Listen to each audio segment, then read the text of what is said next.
What's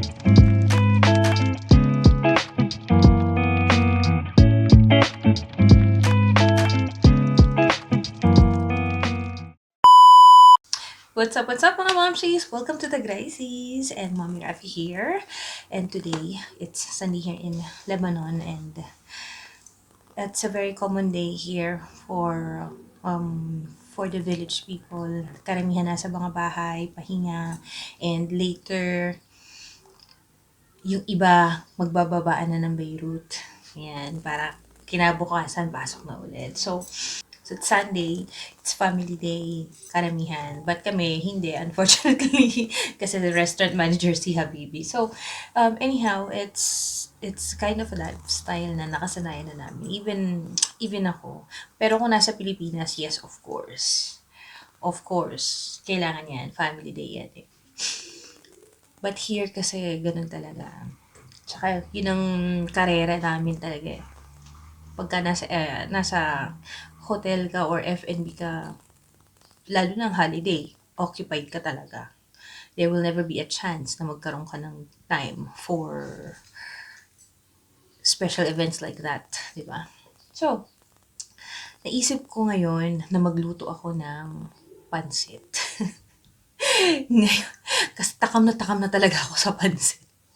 Last time na nag-grocery kami, may nakita akong pansit. So, 1/4 lang siya, kasi hindi naman kumakain si Firas ng pansit. It's si Nana, it's her favorite. So, let's see kung magugustuhan yung magagawa kong pansit dito. Kasi, yung toyo na nabili namin is good for dipping. Hindi siya good for seasoning sa mga niluluto. Kaya kahit mag-adobo ko, magtapa, iba yung lasa niya. Parang kailangan kong tansyahin. I'm not sure kung anong mangyayari dito sa pansit natin kung gagamitin ko yung soy sauce. Kung gagamitin ko yung soy sauce sa pansit. But let's see. Experiment muna natin. And maglilinis-linis na rin ako kasi bukas wala namang pasok si Nura and I'm planning to ask Firas to go for a grocery. So, ayan. Diba? Nagsimula na rin naman ako kasi maagang pumasok si Papa. Ayan. Ayusin ko na lang yan. Ang aking paglulutuan. Ang aking ilalim. Naayos ko.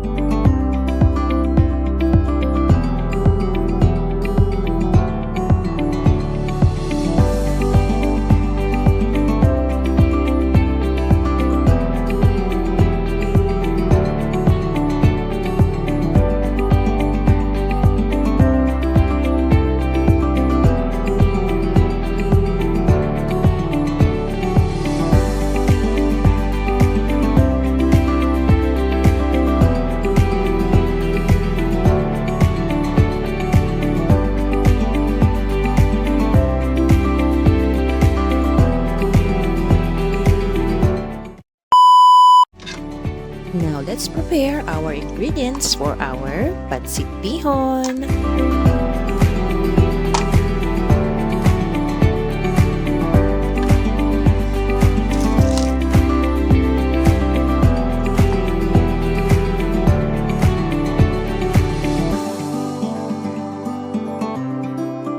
Na ang ating gagamiting sangkap para sa ating pancit. Bawang, sibuyas, pampalasa, carrots, ang ating bihon, at ang ating manok, pati na rin ang ating cabbage. Kasama na rin dyan ang oyster sauce at toyo. Tara na! At maglagay na ng mantika sa mainit na kawali. Ilagay na rin ang ating sibuyas. Isunod na natin ang bawang. Halu-haluin lang para hindi manikit. At pagkatapos niyan, pag translucent na ang sibuyas, ilagay na natin ang ating manok. Halu-haluin lang mabuti. At siguraduhin na wala na siyang pink. Bago natin isunod na ilagay ang ating mga pampalasa. Yan, ang ating toyo at ang ating oyster sauce. Isunod na natin ang ating carrots, some salt and pepper. Halo-halo lang. Ayan, nilagyan ko na siya ng konting tubig kasi nanginikit na siya sa ating kawali. Hayaan lang natin siyang lumambot ang ating manok. Isunod na rin natin ang ating repolyo. Dito ilagay na rin natin ang ating kalahati ng ating chicken cubes para may konting lasa ang ating gulay. At ito, makikita nyo, naglagay ako ng extrang gulay, ang broccoli. Is optional lang naman yan, mga guys. So, pandagdag lang sa lasa at sa ating texture ng ating pansit. Yan, set aside na muna natin ang ating gulay, and on the same pan, add some extra water. Do some seasoning with salt and pepper and our extra chicken cubes. Put some oyster sauce. And ayan, pwede na natin ilagay ang ating bihon. Hintayin lang natin siya lumambot ng bahagya. And halu-haluin na natin siya. Hintayin natin matuyo ang tubig sa ating bihon. And check lang natin kung malambot na. Kung hindi pa, kailangan natin magdagdagan ng konting tubig hanggang sa lumambot ng maigi ang ating bihon. Ayan, dito na tayo magdadagdag ng konting toyo para sa kulay at konting alat para sa ating pansit. Ayan, malapit na. Ayan, at kung okay na ang lambot ng bihon para sa inyong preference, pwede na nating isahog o ihalo ang ating ginisang gulay. And ayan na, ang ating pansit bihon is ready to serve.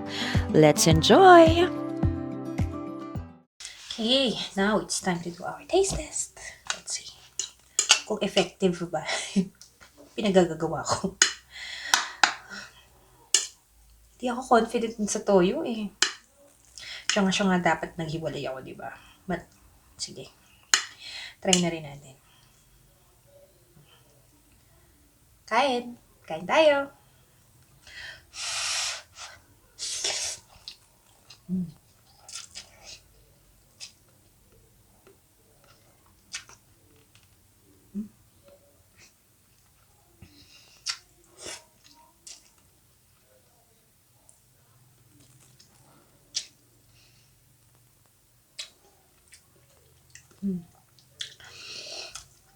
Alam niyo yung lasa niya na parang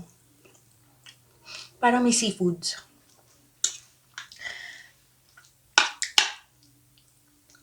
Masarap naman pala. Not bad. Masarap siya actually.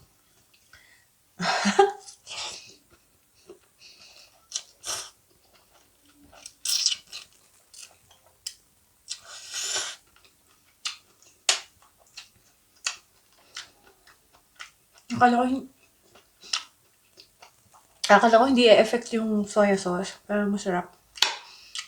Tapos, pansit na may broccoli.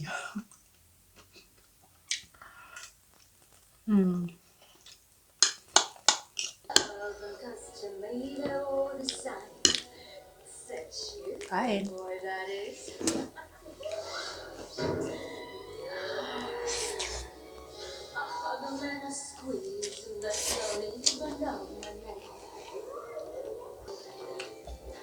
Is it clean? Wow. Yeah, it's so cold. Because of the water. Okay? I like your smell. Really? Yeah. I smell like what? I smell pancit? Opo. I smell like pancit. Here, tayo na. The pancit, you like the pancit. Nana's favorite pancit. Yum.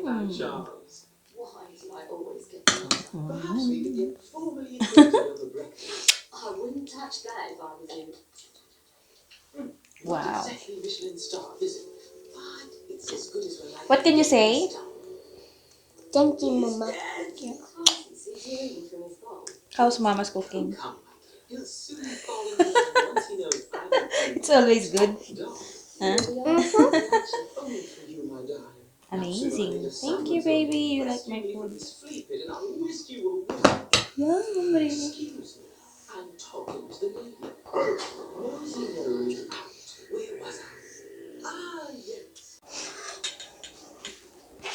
Ito na ang kanyang pansit. Let's go!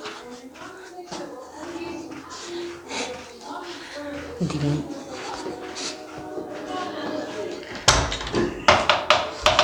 Papa!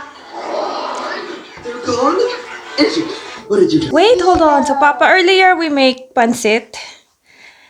And this is the first time you're going to eat pancit, right? Yeah. And look at this face. And it's Nana's favorite.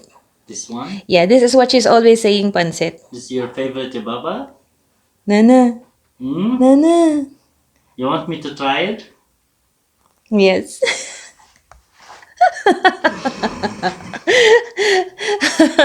Actually, it's different kind of pancit because I put broccoli, but it's tasty. It's nice when I tried it with broccoli.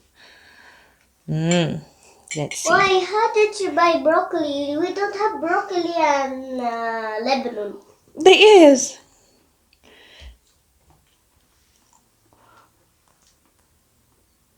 I'm scared.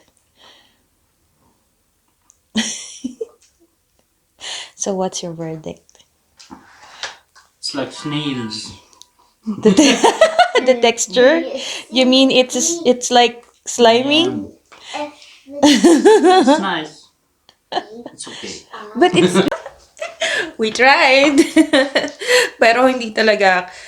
Kung sa akin, nag-okay siya dahil sa soy sauce. Maybe because of the taste of the soya sauce. Hindi siya angkop dun sa lasa talaga ng... Hindi siya angkop dun sa lasa talaga ng pancit. Pero maybe next time, we'll try it with our kind of soya sauce talaga. I'll try to find it out. We'll delay the grocery time para sa bahay. So, for the next few videos, we'll stay here at home and stay with us. Thank you so much for watching, guys. Love you all. Stay safe and God bless. Stay safe.